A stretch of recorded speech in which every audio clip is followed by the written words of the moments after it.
Bom dia. Apresentarei o trabalho sobre a escravidão na Idade Moderna. Me chamo Josué José da Cruz Júnior. Sou do curso de Edificações de segundo período do Instituto Federal de Pernambuco, no campus Recife, e estou sendo orientado pela docente Solange Lopes. Bem, para introduzir o trabalho, irei falar alguns conceitos que é importante, pois sem esses conceitos o nosso trabalho não vai fluir. Vai ser difícil o entendimento e assim vamos ficar perdidos no que vai ser falado. Bem, a escravidão na Idade Moderna foi um desdobramento da colonização europeia no continente africano. Esse assunto é muito importante, pois muitas pessoas relativizam a escravidão moderna com frases afirmativas, dizendo que sempre existiu escravidão ou sempre teve exploração em outros momentos. E nesse trabalho, veremos que a escravidão na Idade Moderna assume contextos específicos de muita crueldade e de muita desumanização. E bem, como eu falei antes, é necessário entender o conceito. Mas qual é o conceito de escravidão? Pelas pesquisas que eu fiz, a escravidão é considerado o regime de trabalho no qual homens e mulheres são forçados a executar tarefas sem receber qualquer tipo de remuneração. Além disso, as pessoas escravizadas têm suas liberdades tolhidas, ou seja, reprimidas, pois são consideradas propriedades de seus senhores, podendo ser vendidas ou até trocadas como mercadorias. E também é necessário diferenciar a escravidão moderna do trabalho compulsório. De fato, houve outras formas de exploração que ligavam muito o trabalhador à sua atividade. Um exemplo disso é a mita e a encomenda na América Espanhola e a servidão na Idade Moderna. A grande diferença que devemos destacar é que, na escravidão moderna, a pessoa que fosse colocada na posição de mão de obra sofria uma situação de desumanização muito grande. Um exemplo disso aconteceu aqui na América Portuguesa, no Brasil.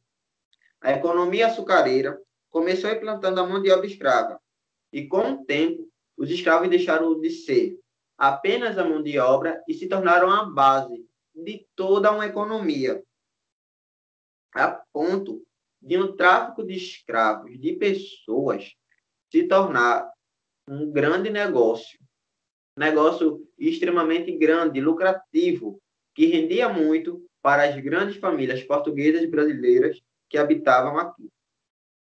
E bem, nisso eu pude ver 3 tópicos. A África como centro de venda de escravos, a rota dos navios negreiros, a escravidão e o processo de colonização no Brasil e o trabalho escravo na atualidade e suas consequências. Bem, os historiadores denominam as regiões africanas que tiveram relações comerciais com os europeus a partir do século XV, como África Ocidental, África Centro-Ocidental e a África Oriental. Nesse trabalho, irei falar sobre duas partes específicas, 2 territórios específicos.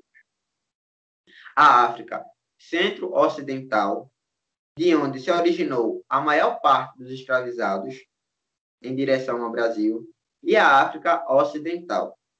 Vale lembrar que a escravização humana foi uma prática adotada por diferentes sociedades ao longo dos anos. Esteve presente na Mesopotâmia, na Grécia Antiga e no Império Romano, por exemplo. Entretanto, funcionou de modo diferente em cada uma dessas sociedades.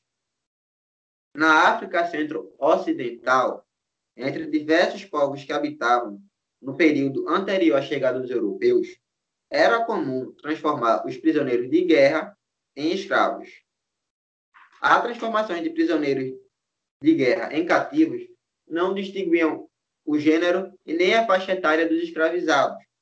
Esse tipo de escravização humana foi denominado pelos historiadores como escravidão doméstica ou escravidão de linhagem.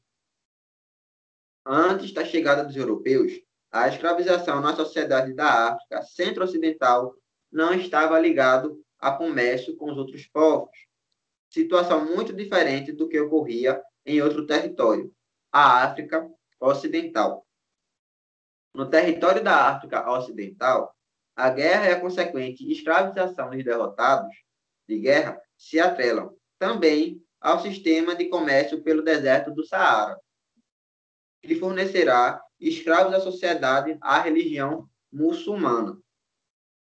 O escravizado era uma importante mercadoria nesse comércio, porque, de acordo com os preceitos islâmicos, era proibido a escravização de muçulmanos.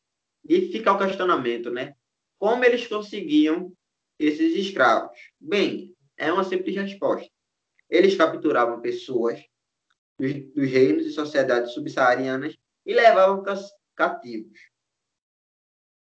E quando os europeus chegaram à costa africana, no século XV, mais ou menos, se depararam com um sistema escravista muito avançado e com o comércio de escravizados já como atividade bastante lucrativa para os reis e chefes locais. A presença dos europeus na África intensificou as rivalidades e as guerras. Houve um aumento do número de conflitos de prisioneiros e escravizados, o que resultou também no aumento de venda de escravos para os comerciantes europeus. O outro tópico importante que irei falar é a rota dos navios negreiros, que com a chegada dos europeus, em especial os portugueses, começaram as explorações dos escravos africanos, que eram escravizados através de navios negreiros. As viagens em navios negreiros eram totalmente desumanas e cruéis. Os navios negreiros eram embarcações que serviam para transportar os negros que seriam escravizados na América, vindo especificamente do continente africano. Uma observação muito interessante é que esses navios negreiros eram também conhecidos como tombeiros, porque grande parte dos negros escravizados, amontoados no porões, não resistiam à viagem cruel e desumana das condições de falta de saneamento básico, que será falado mais à frente, nos porões, e morriam dentro desses porões. E por isso que também eram conhecidos como tombeiros. O tráfico de pessoas foi um dos negócios mais lucrativos já registrados e contribuiu intensamente para manter a economia de vários países, inclusive o Brasil. Homens, mulheres e crianças eram capturados na África e eram levados para portos, onde aguardavam seus embarques. Os maltratos começavam antes mesmo desses capturados escravos serem levados. Ficavam por dias amontoados e acorrentados uns aos outros em condições precárias e desumanas. Nesses portos, os escravos eram marcados, imagina, com ferro quentes. Imagina a dor que esses escravos sofriam, né? Para identificá-los de qual continente iam ser enviados. Os navios negreiros comportavam cerca de 300 a 500 escravos, que ficavam presos em porões em viagens que se estendiam por semanas. Geralmente, a viagem de Luanda para Recife durava mais ou menos 35 dias. Para Salvador, 45 dias a 50. E para o Rio de Janeiro, que era mais longa, durava mais ou menos 60 dias.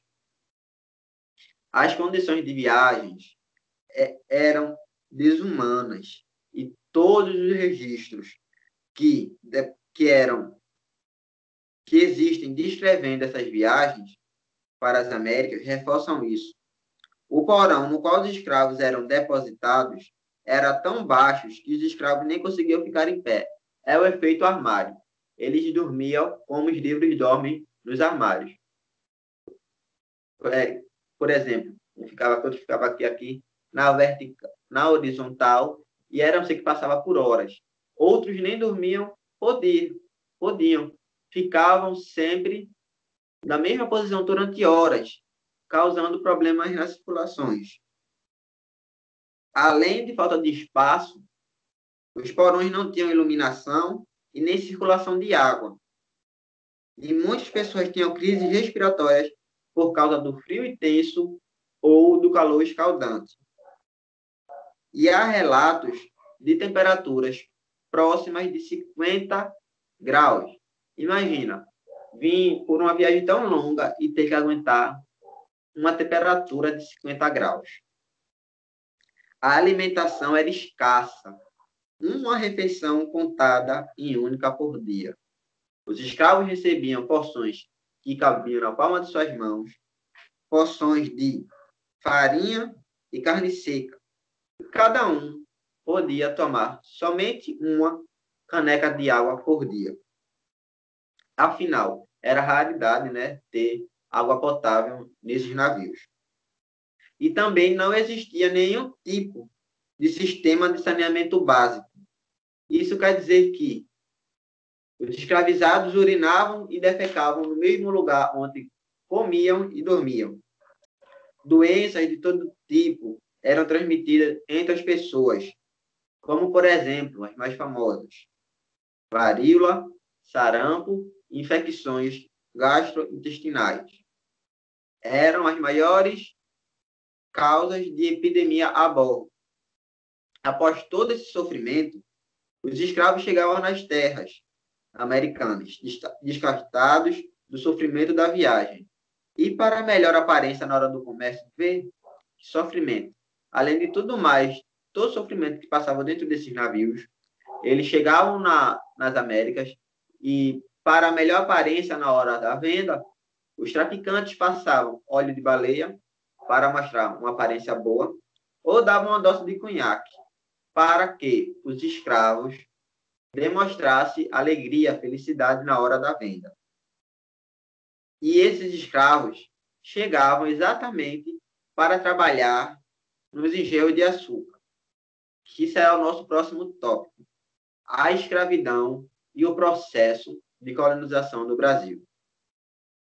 A mão de obra escrava no Brasil vai estar, inclusive, no projeto mercantilista, onde a mão de obra escrava é a principal base de renda da economia para a metrópole. E era o que realmente acontecia.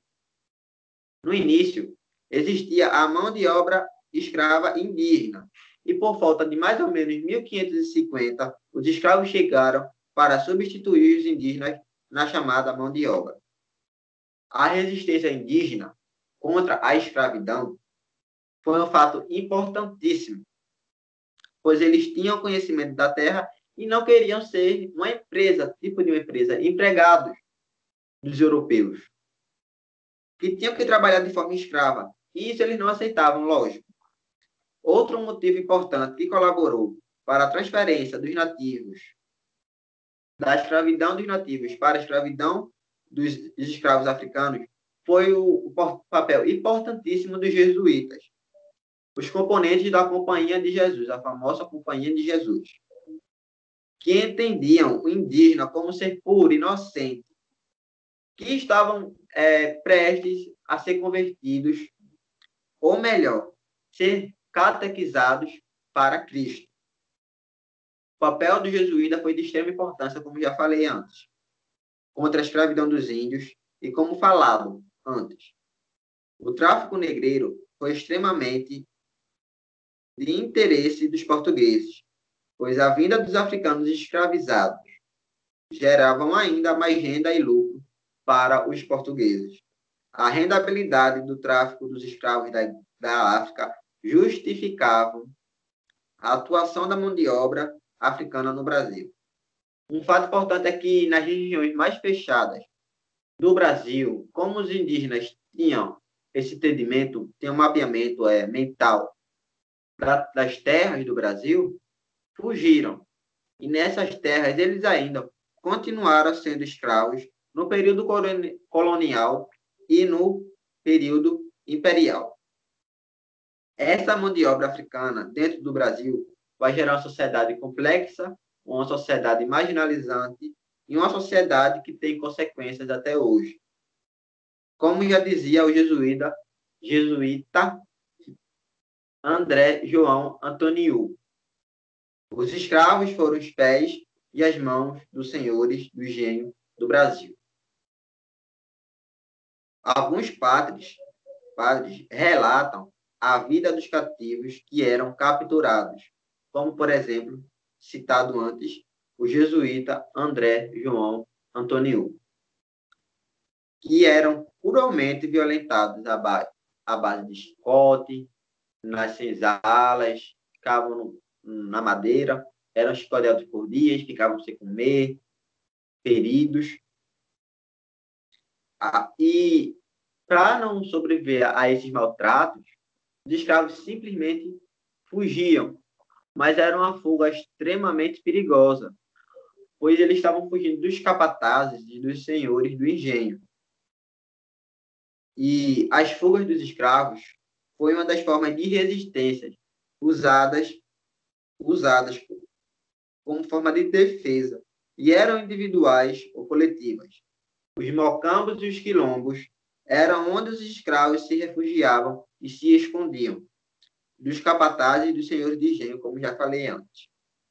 O mais importante desses quilombos foi o Quilombo dos Palmares, atual Alagoas, e na época era o conjunto de grupo de resistência aos senhores do Brasil colônia. No final do século XVII, o Quilombo dos Palmares foi destruído pelas forças portuguesas, os bandeirantes. E vale lembrar que o principal quilombola foi o Zumbi do Palmares, o líder, né?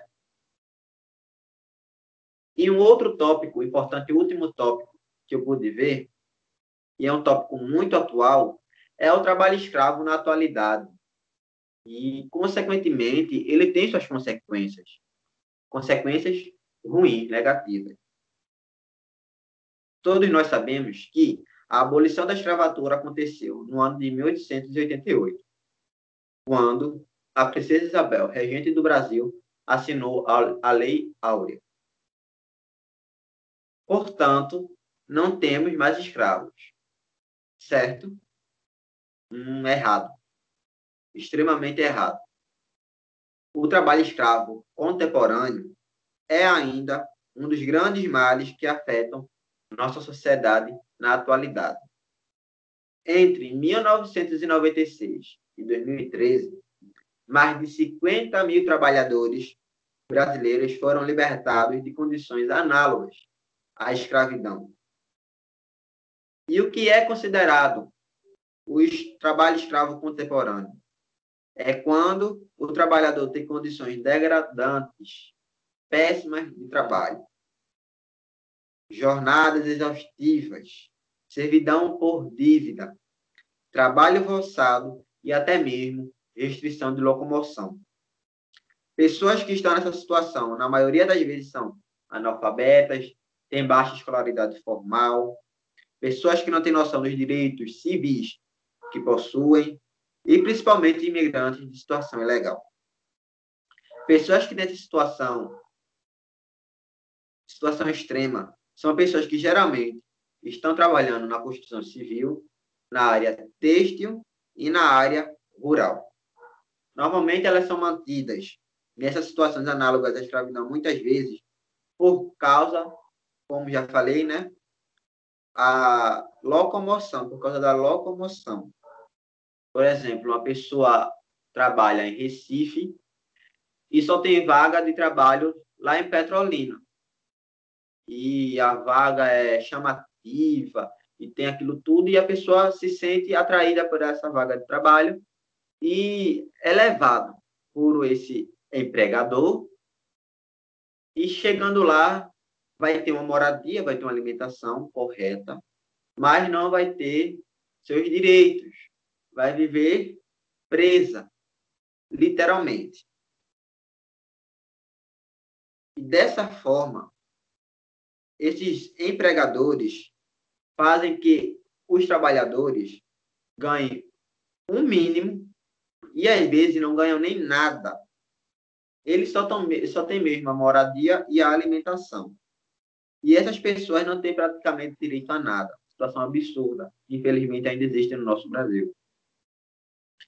Muitas vezes, ela nem sai do ambiente do trabalho. Geralmente, isso acontece com os imigrantes que estão aqui de forma ilegal, pois eles trazem suas famílias e esses tais empregadores estão à casa em troca do trabalho interrupto de todos os membros da família, sem distinguir a faixa etária. E nesse trabalho eu li um livro muito importante, que é o livro Pisando Fora da Própria Sombra, A Escravidão por Dívida no Brasil Contemporâneo, do professor Ricardo Rezende de Figueira, que mostra o panorama detalhado dessa forma de trabalho nos estados do Pará, Piauí, Mato Grosso e Rondônia. Apesar de haver leis de legislação específica para esse assunto, e até mesmo um esforço governamental para impedir esse tipo de inflação no país, empresários e fazendeiros cruéis e, vamos dizer, presenteados pelo governo, utilizam-se do trabalho escravo contido, principalmente nas regiões norte e nordeste do país, que são as regiões mais afetadas, contando com a impunidade dos seus atos. Novamente falando sobre a compra, né? A compra desses escravos. Por mais que fale, o governo trabalha, mas às vezes ele está nem aí para isso. Ele vê, por exemplo, aqui no nosso estado, temos no interior um centro de moda muito grande que faz muita roupa. Existe trabalho escravo. A prefeitura e o governo estão cientes que acontece, mas eles não estão nem aí. Às vezes, uma vez ou outra, eles fazem alguma coisa, mas não sempre fazem isso para não alarmar, né? E é uma situação extremamente triste, porque pessoas são escoteadas, são maltratadas, passam fome dentro desses trabalhos. E, por fim, podemos identificar, concluindo o trabalho, podemos identificar os principais pontos da escravidão na Idade Moderna, a África e o escravismo, a rota dos navios negreiros, o processo de colonização no Brasil e a escravidão, e os problemas de trabalho escravo na atualidade no Brasil. Espero que eu tenha apresentado um bom trabalho. Espero também que eu apresentei bom. E agradeço a você a paciência por assistir o vídeo. Muito obrigado.